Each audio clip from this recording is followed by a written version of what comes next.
안녕하세요. 책임근제보험 7월 파이널 정리를 간단하게 해드리도록 할게요. 먼저 파트 1 이슈 정리 부분이고요.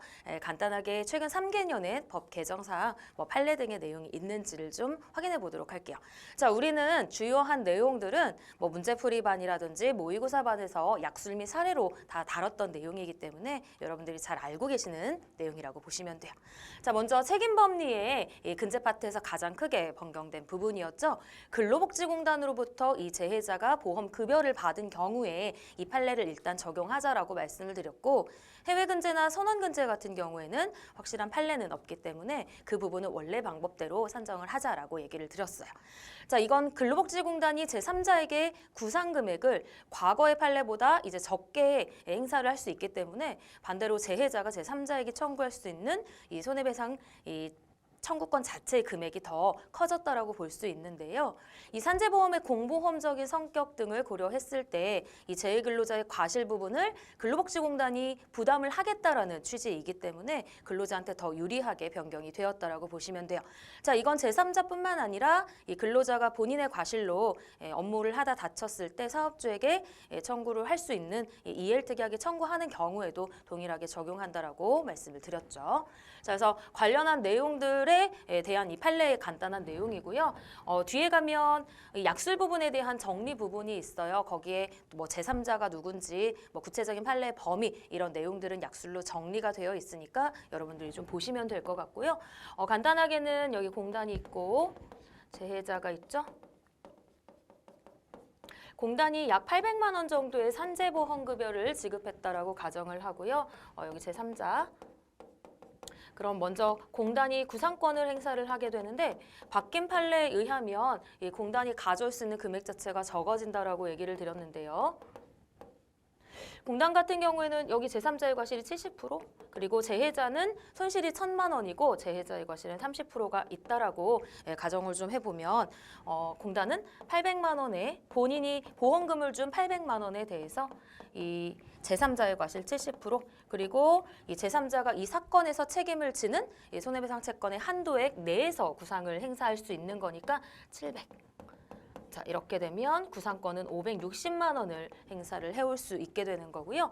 이에 따라서 재해자가 제3자에게 근로복지공단에서 돈을 받고도 여전히 본인 이 손해금액을 충족하지 못한 경우라고 해당이 된다면 이제 바뀐 판례에 따라서 먼저 본인의 손실 1,000만 원에서 근로복지공단에서 받은 급여를 빼고 여기에다가 본인 과실 또는 제3자의 책임 비율을 곱하시면 되겠죠. 자, 이렇게 하면 140만 원이 되겠죠. 자, 그럼 이 제3자 같은 경우는 총 700만 원을 부담을 해야 되는데 근로복지공단에 560만 원을 주고 또 재해자에게 140만 원을 주면 결국 제3자가 이 책임 비율에 따라서 본인의 책임을 다 하게 된 거겠죠. 자, 1번에 대한 내용이었고요. 자, 두 번째 대한 내용은요. 우리 중대재해처벌법에 관한 내용이었는데요. 자, 여기 부분도 우리가 약술 문제로 사실 다 다뤄봤었어요. 그래서 뒤에 가면 자세한 내용은 다 있고요. 자, 먼저 여기 내용이 많기 때문에 여러분들이 이걸 막 달달 외울 수는 없어요. 따라서 약술을 하실 때 좀 주요 포인트 되는 이런 내용들이 빠지지 않도록 작성을 하시는 게 더 유리하다라고 얘기를 드렸고요. 그런 의미에서 이런 안전보건조치 의무 위반, 그리고 어쨌든 이게 이름이 중대재해 처벌에 관한 법률이니까 이 관련자들을 처벌하는 게 일단 목적이겠죠. 그래서 처벌 규정, 그러면서 중대재해 예방, 그리고 특이한 것이 이 근로자뿐만 아니고요. 여기 시민도 함께 들어가겠죠. 그래서 생명을 보호하는 걸 목적으로 한다. 이렇게 동그라미 친 부분들을 위주로 혹시 나오면 내용이 빠지지 않도록 작성을 해주시면 되겠고요. 자, 이 법은 일단 50인 이상 사업장에 한해서 현재 적용이 되고 있고요. 나머지 부분들은 같이 참고해서 봐주시면 돼요. 자, 중대재해 구성은요. 일단 중대한 산업재해, 그리고 여기에 대한 구체적인 설명은 뒤에 여기에 약수들에 있는데요. 뭐 사망자 1명 이상 발생 여러 가지 요건들이 있었는데 뭐 거기까지 혹시 나오면 작성을 해주기는 좀 힘드실 것 같고요. 그래도 중대산업재해와 중대시민재해로 구성이 된다라는 내용만 좀 빠짐이 없도록 작성을 해주시면 좋을 것 같아요. 자, 아까 시민도 들어간다라고 얘기를 드렸죠. 자, 여기에서는 징벌적 손해배상을 또 규정을 하고 있는 게 좀 특징인데요. 물론 우리 책임보험에서는 이 징벌적 손해배상과 관련된 내용은 전부 다 약관에서 면책사항으로 규정을 하고 있기는 한데요. 그런 의미에서 이와 별도로 이제 현재 보험회사에서는 상품을 이 징벌적 손해배상의 의미를 담은 이걸 보상해 줄 수 있는 이 보험 상품을 별도로 현재 이미 만들어 냈거나 혹은 순차적으로 개발할 예정이라고 하고 있고요. 이제 나중에는 이 보험에서도 어떻게 보상 처리가 되는지 이런 부분들은 이제 뭐 내년부터 다시 학습을 해 주시면 되는 그런 부분이겠죠. 이제 여러분들은 다 합격을 하실 거니까요. 네, 거기까지는 내용을 모르셔도 될 거고요. 자, 여기 징벌적 손해배상을 쓰실 때에는 이 징벌적인 의미 자체가 어떤 악의적인 목적을 가지고 시정 조치를 하지 않는 것들이잖아요. 따라서 무조건 5배의 범위 내에서 손해액을 추가로 준다. 이 내용만 들어가면 안 되고요. 항상 전제가 있다라고 얘기를 드렸어요. 여기 고의 또는 중대한 과실 정도가 있을 때에만 5배 범위 내에서 손해배상액을 부담을 하고 있고요. 또 이와 관련해서 우리가 배웠던 부분에서는 제조물 책임법이 있었죠. 마찬가지로 이 3배의 범위가 아니고요. 결함을 알면서도 제조업자가 조치를 취하지 않았을 때 3배의 범위 내에서 추가적으로 손해배상 책임을 진다라는 이 징벌적인 의미와 함께 알아두시면 좋을 것 같아요. 자, 그 다음에는 우리 재해보상 관련 이제 이 법령 관련 주요 개정사항 부분인데요. 여기 이제 3개년 정도를 얘기를 드린다라고 말씀을 드렸는데요. 이게 어떤 법이 개정되거나 사실 판례가 새롭게 이제 좀 등장을 하게 되면 바로 시험에 나오는 경우도 있고요. 또는 바로 이번 시험에는 또 나오지 않고 뭐 그 다음 연도라든지 이렇게 해서 또 나오는 경우가 있어서 물론 아까 이 산재에서 책임 범위가 크게 주요하게 변경이 되었다라고 강조를 드리기는 했지만 이게 뭐 올해 나올 수도 있는 거고 아니면 이제 좀 돌아가는 거 다 보고 이제 다음 연도에 또 나올 수도 있긴 한데 어쨌든 우리는 주요한 변경 사항이 있다라고 한다면 그래도 한번 정리를 하고 가시는 게 좋겠죠. 자, 산재법 특수 형태 근로종사자에 대한 특례를 잘 아실 거고요. 기존에는 이 산재법 특례 적용 대상자이기는 한데 나는 내가 원하지 않으면 산재법 적용을 제외를 하겠다라고 해서 제외를 신청이 가능했었어요. 뭐 설계사 같은 경우에요. 하지만 작년에 이 법이 개정이 되고 나서는 아래 3가지의 경우를 제외하고는 이렇게 특수 형태 근로종사자들이 산재법 적용 특례를 제외를 신청할 수 없게 되었다라고 보시면 되고요. 뒤에 가면 또 본문에 이러한 내용이 등장을 할 예정이에요. 한 번씩만 좀 보시면 좋을 것 같아요. 자, 그다음 선언법에서 상병보상에 대한 부분의 개정이 있었는데요. 자, 상병보상은 우리 선언에서 휴업보상을 얘기를 하는 거였었고요. 직무상재라든지 승무 중 직무 외재해로 이 상병보상액을 이제 지급을 하게 되는데 이때 지급하는 상병보상액이 선언 최저 임금보다 낮게 되면 그 선언 최저 임금을 휴업보상으로 보고 상병보상이다라고 보고 지급을 한다라는 그런 내용이었는데요.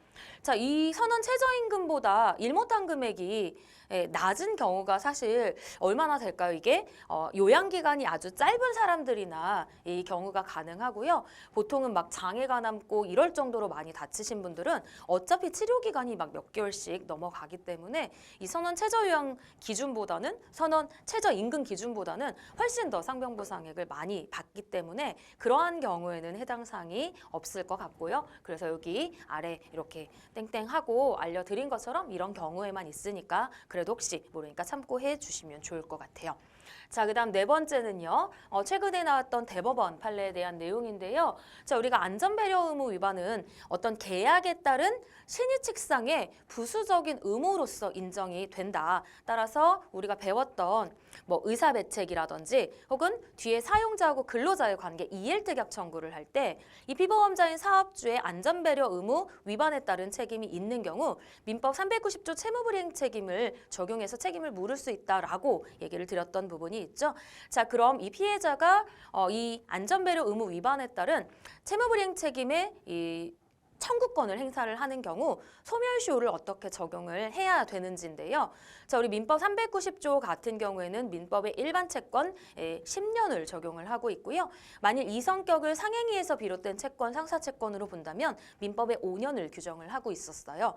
자, 그런데 근로계약에 따른 신의식상 이 부수임은 안전배려 의무 위반의 성격은 이 상사채권을 많이 따라가는 그런 판례들이 주를 이루었었는데요. 최근 대법원에서는 이 경우에도 일반 채권 10년의 소멸시효를 적용을 해야 된다라는 판결이 있었기 때문에 아무래도 피해자 입장에서는 더 유리하게 변경이 되었다라고 보시면 될 것 같아요. 자, 물론 대법원 판결이라고 해서 무조건 확정적인 효력이 있는 게 당연히 아니겠죠. 이 전원합의체가 아닌 이상은 이 대법원 판결도 항상 다른 판결이 또 등장을 할 수 있기는 한데 뭐 이런 경우는 뭐 크게 이렇게 막 자주 이렇게 왔다 갔다 하거나 이러지는 않을 것 같고요.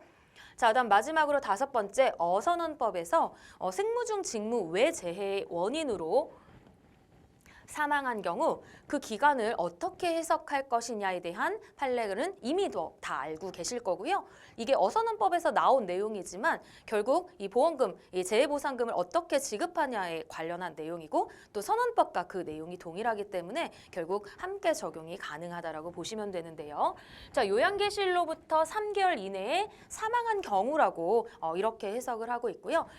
여기에 대한 근거는 우리 요양보상 같은 경우에도 승무 중 직무 외재해는 전액을 주지 않고 요양계실로부터 3개월 이내만 주고요. 그렇기 때문에 이제 뭐 그 상병보상 같은 경우에도 이 범위에 제한이 있겠죠. 3개월. 그래서 거기에서 비롯된 3개월이라고 같이 생각을 해주시면 되고요. 자, 이때는요. 그래서 이 기간 이후에 사망을 한 경우에는 유족보상을 승무 중 직무 외재해라 하더라도 지급하지 않는다라고 얘기를 드렸어요. 따라서 승무 중 직무 외재해의 원인으로 이 치료를 받다 사망을 한 경우 이게 5개월째 치료를 받다 사망을 했다라고 한다면 유족보상이 지급이 되지 않고요. 장례비만 지급이 된다라고 알고 계시면 될 것 같아요. 자, 다음은 배상책임 파트에 대한 내용을 볼 건데요. 배책 같은 경우에는 주로 이제 의무 배책을 강제하고 있는 이 특별법들의 개정이라고 말씀을 드렸는데요. 이와 관련해서는 일단 작년에 나왔던 부분이기는 해요. 다중이 보험에 이 피보험자가 지게 되는 이 손배 책임이 있어야 되는데 이 피보험자에게 과실 여부를 불문하고 보상 책임이 발생한다라고 약관이 좀 개정이 되었었죠. 작년에 나왔던 부분이기는 하지만 이 의무 배책 같은 경우는 거의 매년 한 문제씩 출제가 되고 있기 때문에 여전히 여러분들이 잘 알고 계셔야 되는 내용이라고 보시면 되고요. 자, 그래서 예를 들어 피보험자가 본인이 다중이용 시설을 운영을 하고 있는데 이 다중이 화배책과 내가 임의적으로 시설 소유자 특약을 가입했다라고 가정을 하면 원인 미상이라든지 제3자의 방화 사고로 이 피보험자에게 어떤 이 손해배상을 할 이 과실 자체가 없는 경우에는 다중이는 이 바뀐 내용에 따라서 무조건 면책상에만 걸리지 않는다면 부책이지만 시설 소유자 특약은 피보험자의 법률상 책임이 없으면 면책으로 하고 있기 때문에 면부책 문제가 가능한 거고요. 또한 옆 건물에서 불이 옮겨와가지고 내가 운영하고 있는 다중이 건물에서 피해자들이 발생을 했다라고 가정을 한 이런 문제들도 좀 우리가 문풀 이런 데서 풀어봤었는데요. 자, 만약에 내 다중이 건물에서 피해자들이 발생을 하면 뭐 손해가 없으면이야 보상할 게 없겠지만 손해가 발생을 했다라고 한다면 그 연소 피해를 준 이 건물에서 가입한 그 의무 배책에서는 당연히 보상 책임이 발생을 할 것이고요. 그 다음 얘기를 드리려고 하는 건 나에게 이 다중이용 업주인 피보험자에게 책임은 없지만 어쨌든 보험회사에서는 피보험자에게 과실 여부를 불문하고 피해자가 발생을 하면 보상 책임을 진다라고 하고 있기 때문에 그 경우에는 옆 건물의 원인자뿐만 아니라 내가 가입한 이 다중이에서도 함께 보상 책임이 발생이 되는 경우가 있고요. 비슷하게는 작년에 기출문제로 그런 문제들이 출제가 되었어요. 그래서 여러분들께서 이제 보상의 순서는 모른다고 하셔도 지금까지 말씀드렸던 대로 옆 건물은 어쨌든 이 손해를 발생시킨 원인자이기 때문에 뭐 면책사항에 해당하지 않으면 부책이다라고 내용을 작성을 하시고 다중이 또한 내 건물에서 손해가 없었다면 피해자가 없다면이야 모르겠지만 피해자가 발생을 한다면 옆 건물의 원인이기는 하지만 이 약관에 따라 일단 부책이다라는 내용까지는 작성을 해주시고 그 이후에 이제 보상의 순서는 어디 뭐 명확하게 나와 있는 것이 없기 때문에 그 경우에는 여러분들의 어떤 논리를 가지고 일관적으로 작성을 해주시면 비교적 좋은 점수를 받을 수 있을 것 같아요. 자, 두 번째는 재난배상 책임이죠. 의무가입 대상이 점점 확대가 되고 있고요. 일단 21년도 농어촌 민박사업자가 추가가 됐어요. 그래서 그 펜션 운영하는 이런 데서도 재난배책 의무가입 대상이고요. 또 15층 이하 아파트에서 15층 이하의 공동주택으로 범위가 점점 확대가 되었는데요. 이 공동주택에는 아파트, 원래는 민간 아파트만 넣었었는데 임대가 포함이 되고요. 또 우리가 개별적으로 살고 있는 연립주택과 다세대 주택도 전부 다 재난배책 가입 대상이라고 보시면 될 것 같아요. 거기에다가 뭐 의무관리 대상 이런 것들도 재난배책 가입 대상이죠. 그래서 실전 모의고사 5회차에는 15층짜리 아파트에서 화재가 발생을 했다, 의무가입했다, 이게 바로 재난배책을 얘기를 했었던 부분이었고요. 자, 그다음에 신규로 가입된 의무배상 책임들이 좀 있었는데요. 뭐 최근에 그나마 뭐 승강기라든지 야영장 배책도 있었고요. 거기에다 가장 최근에는 맹견배상 책임이 있었는데 이 세 보험 다 아직까지는 시험 문제에 등장을 하지는 않았다라고 보시면 돼요. 이 의무배책 같은 경우는 기본적으로 누가 가입을 해야 되는지와 함께 보상 한도를 정확하게 기억을 해주시면 좋겠죠. 자, 여기는 맹견은요, 점유자가 아니라 이 동물보호법상의 소유자가 가입을 한다라고 얘기를 드렸고, 헷갈리지 않으셔야 되는 게 우리 민법 759조는 동물의 점유자가 책임을 지는 부분이었어요. 그래서 점유자와 소유자가 좀 틀린 부분이고요. 자, 이 의무배책이 가입 강제가 되면서 우리 일상생활에 인한 사고를 담보하는 개인배상책임보험과 함께 이 피보험자의 동일 위험을 담보하게 되는 경우라고 한다면 분담의 문제가 생길 수가 있겠죠. 의무, 임의 분담 혹은 의무, 임의 분담 이런 문제들이 가능했고요. 우리 문제풀이반에서도 충분히 이런 문제들을 다 문제를 풀어봤고요. 또 모의고사에서는 맹견으로 내지는 않았지만 관련한 형태들에 대한 이 분담 문제는 여러 번 풀었던 것 같아요. 자, 보상하는 손해는요, 타인의 신체 장애뿐만 아니고요, 타인 소유의 이 대동물 손해, 한마디로 이 대동물 손해까지 함께 보상을 한다라는 점이라고 보시면 돼요. 맹견 5종이 이렇게 동물보호법상에 기재가 되어 있고요. 이 동물의 소유자는 이 보험증권에 이 맹견의 이름을 기재를 해야 되겠죠. 그래서 이 5종과 함께 그 잡종의 개 이렇게 해서 외워주시면 될 것 같고요. 의무가입 한도는 8,000인데요. 우리 개에게 물리면 뭐 물론 사망하는 경우들도 있겠지만 보통은 옷이 찢기고 좀 이렇게 피부 뜯기고 하는 정도이니까 한도는 좀 낮다 이렇게 기억을 해주시면 돼요. 자, 그럼 8,000이면 무조건 부상 1급은 1,500만 원이고 장애 1급은 사망과 같다라고 얘기를 드렸고요. 또 급수별 의무배상에서 항상 기억하셔야 될 부분은 사망 손해액이 최저 2천만 원에 미달하면 최저 2천만 원의 보험금을 지급하는 건 모든 급수별 의무배책의 공통점이라고 얘기를 드렸죠. 자, 그럼 뭐 치료를 받다 사망을 했냐, 치료를 받고 후유장애가 남았느냐라고 하는 부분들은 이제 뒷부분에 나오는 보험금 지급 산식의 표로 정리를 해드렸으니까 참고해 주시면 되고요. 자, 뭐 기타 의무배책들도 있는데요. 요건 그냥 읽어보시면 될 것 같아요. 자, 그다음 대입권과 관련해가지고는 작년에 약술 문제, 국문 영업배책 보통약관의 약술 문제로 보통약관에서 이제 안 나온 부분들이라고 강조를 드렸던 부분이 이제 기출로 나왔고요. 자, 이건 신배책에 한해서 적용되는 부분이라고 보시면 되고요. 우리는 이 문풀 문제에서도 이러한 문제를 풀고 또 여기와 관련한 이 약술 문제도 같이 문제를 좀 풀어봤었어요. 16층 이상의 아파트는 신배책 의무가입 대상이 되고요. 아파트에서는 보통 단체 화재보험에 이 보통약관을 당연히 가입을 하고요. 화재보험이라고 하면 이 화재배상과는 틀리다라고 말씀을 드렸고, 화재보험은 내 건물이라든지 가재도구를 보상을 받는 그런 기본적인 손해보험인 거죠. 그래서 이 화재보험을 가입을 하면서 거기에 이 특약보 화재보험은 반드시 선택을 해서 꼭 가입을 해야 하는 의무가입 특약이라고 보시면 돼요. 자, 그러니까 이 특약은 보통약관의 내용이 그대로 또 적용이 되는 부분이겠죠. 물론 신배책 특약에는 화재보험 보통약관의 면책사항인 뭐 계약자, 피보험자, 뭐 수익자의 고의는 적용하지 않는다라는 그런 예외 조건이 있기는 하지만 나머지 없는 내용들은 당연히 우리가 보통약관의 내용이 적용이 되겠죠. 그래서 여기는 화재보험 보통약관, 표준약관에 대한 내용이라고 보시면 돼요. 자, 여기 임차인 같은 경우요. 이 특수건물 신배책은 특수건물의 소유자가 보험을 가입해야 될 의무가 있기 때문에 피보험자겠죠. 하지만 아파트에서는 이 개별적으로 보험을 가입하지 않고 아파트 보통은 입주자 대표 회의 명의로 이 보험을 체결을 하고 이제 증권을 한 장을 받는데 결국에는 개별 피보험자들은 예, 그 건물의 소유자라고, 각 호실의 소유자라고 생각을 하시면 돼요. 임차인이 아니겠죠. 우리 재난배책 같은 경우에는 5회차에서도 문제를 풀었지만 점유자와 점유자와 소유자가 틀린 경우에는 점유자가 의무가입 대상이라고 얘기를 드렸는데 신배책은 특수건물 소유자만 의무가입 대상이기 때문에 역시나 개별적인 소유자가 피보험자인 거죠.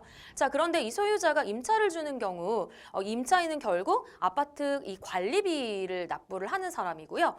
또 이 화재보험료 같은 경우는 우리가 관리비에 다 포함이 돼가지고 납부를 하게 되겠죠.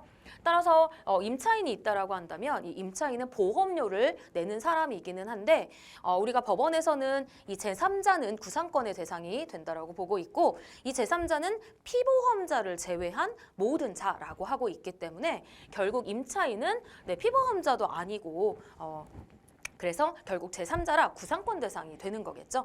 자, 물론 계약자 같은 경우에도 구상권 대상이 되지만 우리가 보통 국문 영업배책 같은 경우에도 이 계약자하고 이 피보험자하고 틀린 경우에 있어서 이 계약자에 대한 대위권을 포기하겠다라는 내용을 두고 있어서 구상권 대상이 되지 않는 거예요. 그래서 임차인은 확실하게 제3자가 맞겠죠.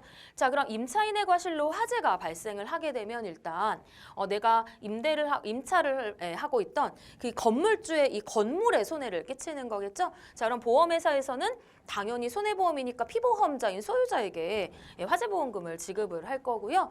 그런 다음에 제3자이니까 보험회사는 임차인에게 구상권을 행사를 할 수가 있었죠. 임차인 입장에서는 물론 내 과실로 사고가 났기는 했지만 내가 보험료를 또 납부하는 입장인데 보험료도 열심히 납부했고 나중에 보험금 지급한 걸 다시 회수해 간다라고 한다면 굉장히 좀 불합리한 부분들이 있었겠죠. 따라서 이런 임차인의 지위를 보호하기 위해서 화재보험 보통약관의 내용, 이 표준약관의 내용을 개정을 하게 되었고 그래서 이 화재보험 약관도 다 개정이 되었다라고 보시면 돼요. 따라서 구상권을 고의를 제외하고는 행사를 하지 않는데요. 약관에는 임차인 또는 그 가족의 고의 사고를 제외한 나머지 임차인이 보험료를 내는 경우에는 보험자가 대위권을 행사하지 않는다. 이렇게 규정을 하고 있는 거고요. 이건 이제 신배책을 가입하기 앞서서 보통약관에 들어가는 내용이니까 신배책도 똑같이 적용을 해주시면 될 것 같아요. 이와 관련해서 대위권이 좀 특이한 부분이 있었죠. 당연히 제3자에게 대위권을 행사를 하는데 우리 LPG 소비자보장특약에서는 그 특례 기준에서 정한 소비자, 즉 소비자를 위해서 이게 충전 사업자, 판매 사업자가 의무 가입하는 특약이기 때문에 마찬가지로 소비자의 고의를 제외한 나머지는 이 소비자에게 구상권을 행사하지 않는다라는 보통약관의 예외적인 규정이 있으니까 함께 살펴보시면 될 것 같아요.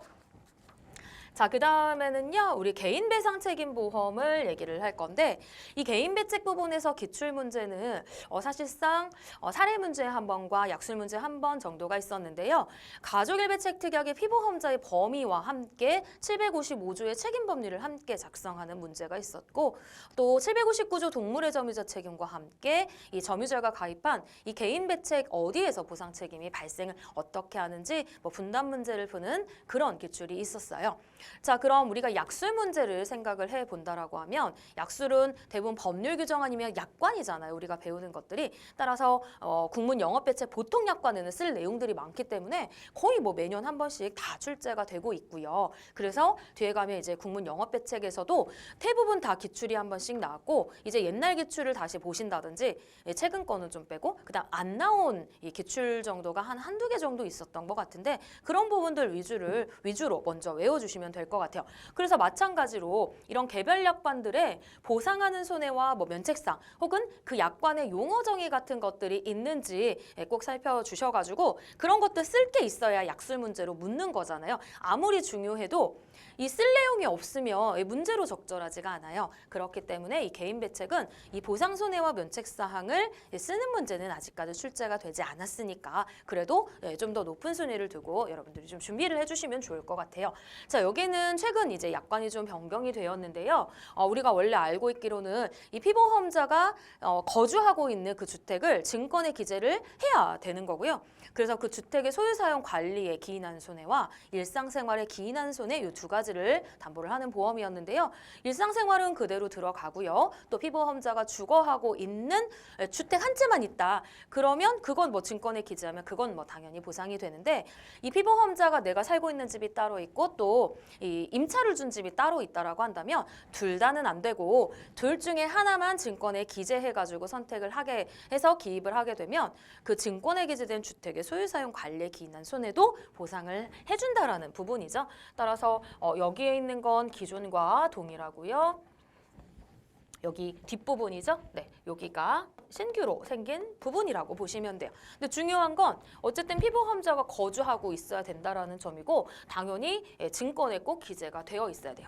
따라서 사례 문제가 나왔는데 혹시라도 사례 문제가 나왔는데 증권에 이렇게 뭐 주소 같은 것들이 평소에 안 보였던 것들이 있다라고 한다면 증권에 기재가 되어 있지 않으면 면책인 거니까 여러분들이 좀 더 유심히 살펴주셔야 돼요. 우리 보험기간이 나와 있으면 뭐 기간 중에 사고냐 기간 중에 청구냐 이런 것들을 따지는 것과 같은 맥락이라고 보시면 되겠죠.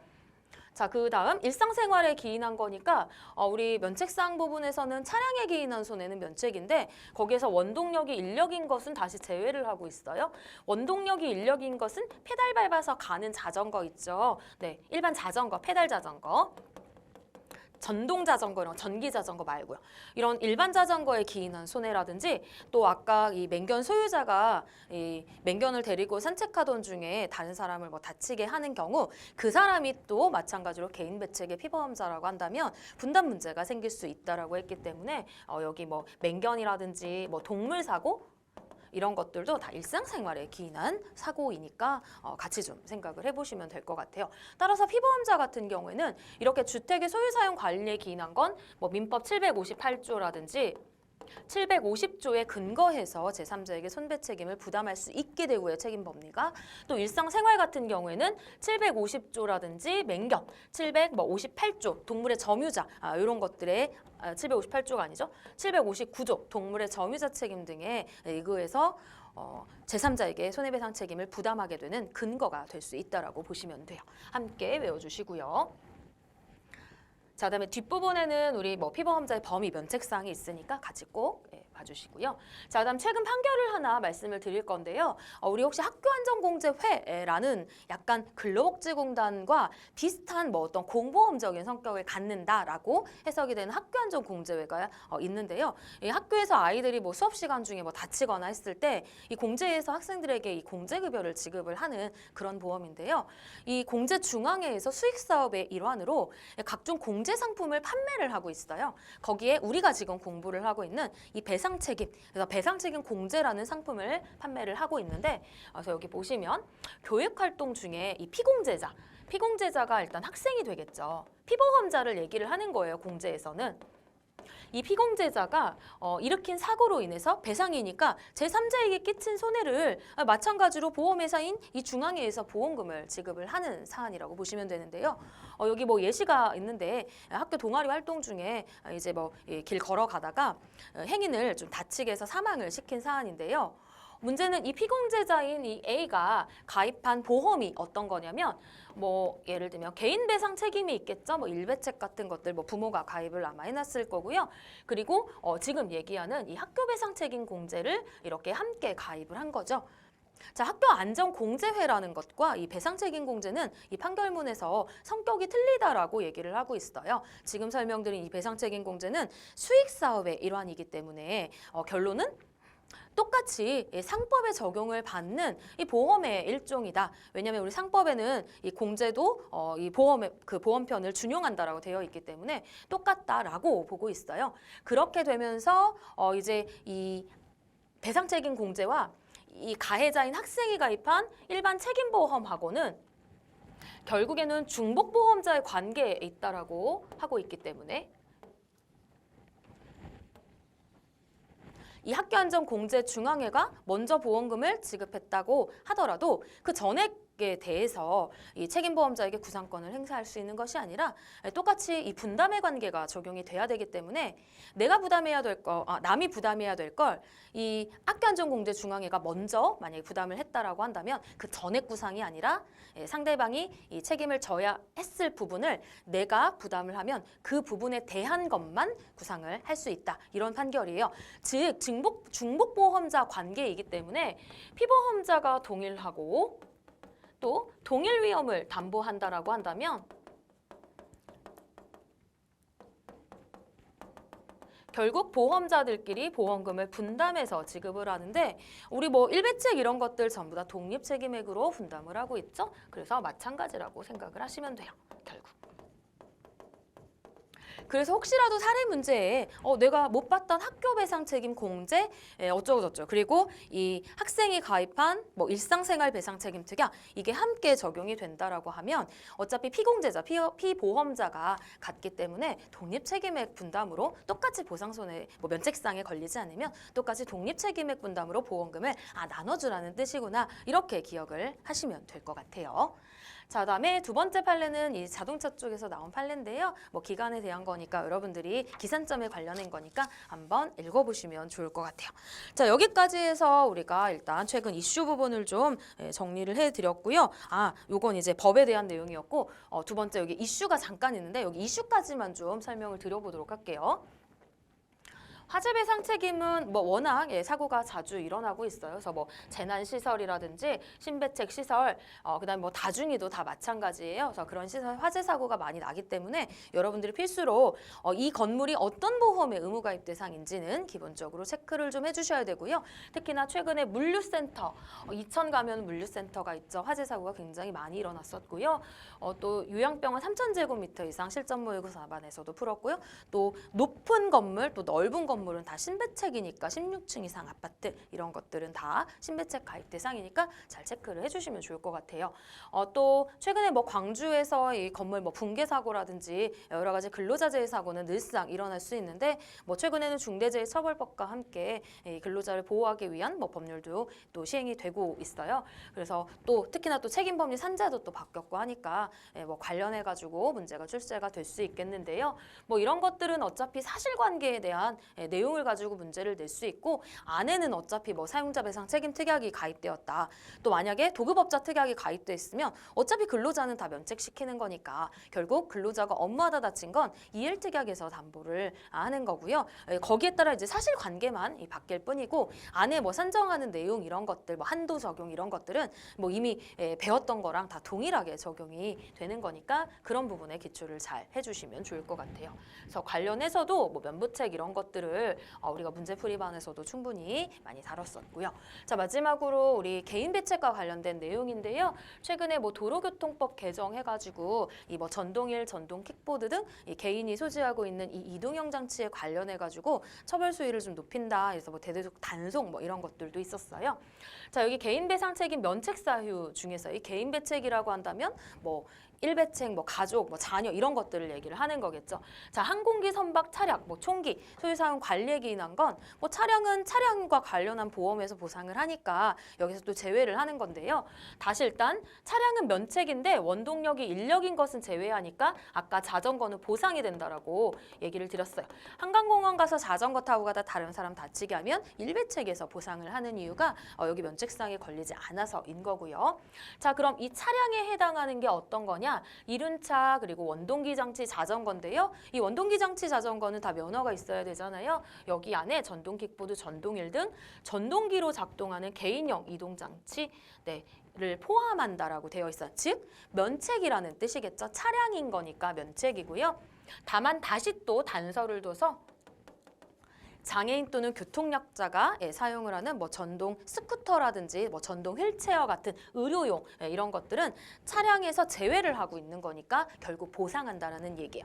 따라서 이걸 쉽게 정리를 하면 결국 원동력이 인력인 자전거 그리고 교통약자의 전동 휠체어, 의료용 스쿠터는 이걸로 인해서 제3자를 다치게 하면 이 개인 배책에서는 보상하는 손해에 해당이 되는 거고 이륜차, 원동기 장치 자전거, 전동 킥보드 등 이 PM 손해는 면책하는 손해라고 생각을 해주시면 될 것 같아요. 자, 그다음에 뭐 어선 하재 이런 것들 전부 다 해상 배책, 뭐 어선원 근제 이런 데 사실관계로 들어갈 수 있는 부분들이라서 우리가 다 대비를 했다라고 보시면 돼요. 자, 그다음 뭐 코로나 이슈들도 있어요. 그래서 영업 배책의 뭐 임상 시험 배상 책임 특약 이런 것들을 그냥 한 번 정도씩만 약관의 내용을 좀 암기하고 가시면 될 것 같고요. 여기까지 해서 우리가 파트 1 부분을 정리를 해드렸어요. 수고하셨습니다.